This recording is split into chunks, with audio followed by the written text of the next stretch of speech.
And it wasn't until high school.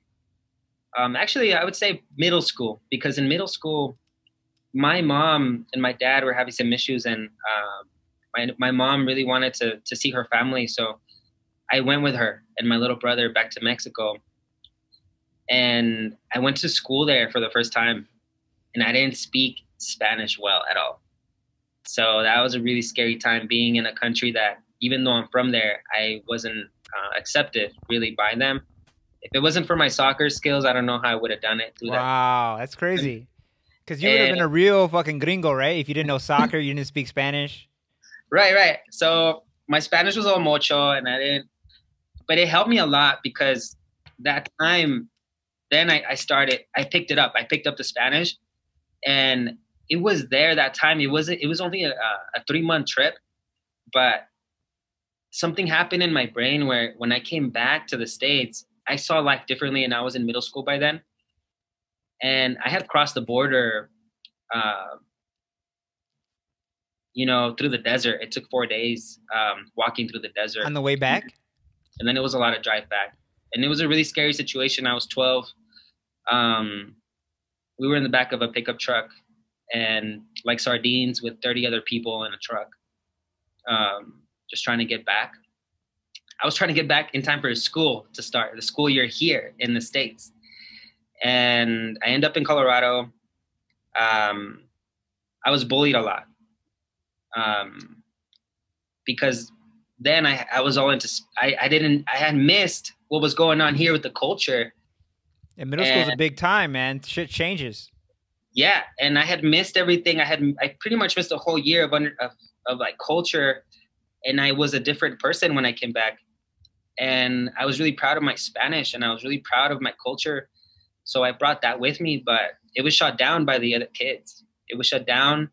I was called names. I was called wetback, mojado, all these things I've never heard before.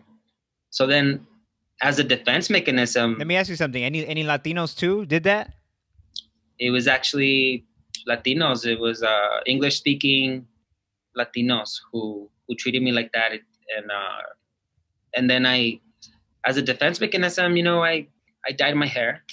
At the time, I think NSYNC was around, Backstreet Boys, all that. I dyed my hair, had blonde Orange. I teeth. did orange too. Yeah, and it was just more like fitting in. I changed Right. my name.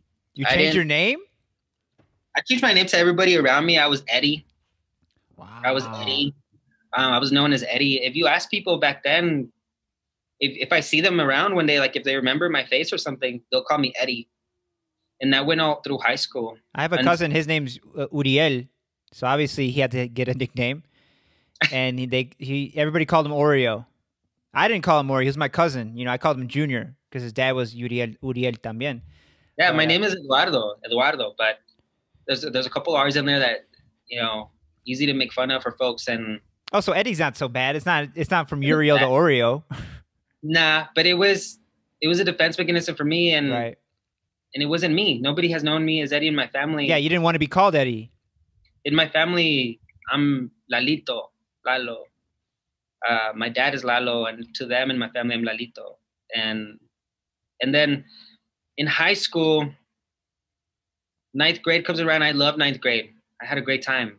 But then 10th grade, once it was getting ready for me to actually have the opportunity to work, I had, all of my other friends were having the opportunities to work at a theme park or wherever, Yeah. and they were getting their driving permits. Right. But then that's when it hit me. I went to the career day at our school. I said I wanted to be a broadcaster, and I went to that school. I wanted to apply, and they looked at me, and the recruiter said, "Well, here's the form. Apply. You'd be great. You're bilingual. It'd be great." And then I said, "Hey, one of the questions that is, provide your social security number." I don't know I was, I was just gonna make it up. ¿Qué, right? Like, ¿qué? ¿Y eso qué es? And she was like, "Well, just go wait in line at the Social Security office, or ask your mom. Call your mom right now." Uh, and I was like a deer in the headlights, and I just felt the weight of the world just fall on me. And I remember that day so clearly in my head. I imagine this person being, as I look back in memories, she looked like she was 10 times bigger than me, and just looking down on me. And she took my form and she put it in a packet of other forms that didn't have the social. And I didn't know what to do. I felt all the doors closing. At the time, all my teachers were saying, well, apply for FAFSA and apply for all these programs. And why don't your parents come to this meeting about college? And I was like, because I can't go. And, it was tough to get out of that feeling that it was just me. I thought it was just me. And my other friends, también, they found out the same day.